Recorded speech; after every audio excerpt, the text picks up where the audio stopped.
Well, I was able to figure out today exactly when the recession is going to end. Now, for some of you, you may be thinking, we're not in one yet. They haven't technically declared it. We haven't had two bad quarters. I can't remember exactly how they tally all that up.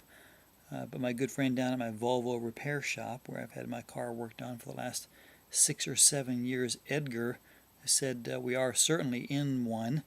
He knows because people are waiting a little longer to get repairs done on their Volvo than they had before. So that's the sign for him that we're in a recession, probably a good thumbnail indicator in my mind and his too.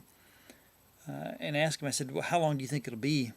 6 months, 9 months, a year or so? He says, you really can't tell how long we'll be in a recession. He said, what you can tell, though, is when you begin to see the help wanted signs in the Burger King and the McDonald's and maybe the Subway even, and then you know the recession's kind of at the end and things are going to be a lot better, because that means that people who had those jobs maybe have moved on to better jobs, and the people in the fast food restaurants are looking then for help.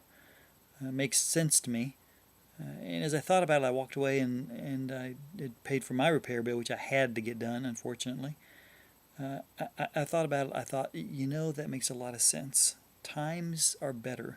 Things will be better when we put the help wanted sign out, that we really need and want help. That'll be the sign that we're probably on the road to recovery, maybe personally, maybe as a community of faith, and maybe even as a country, for us to be able to say, we need some help here. Would you come and do something that we can't do for ourselves? That might be the first sign for us too, that we're headed out of the doldrums, so to speak, and back on a road that could produce greater health maybe for us as a group of believers.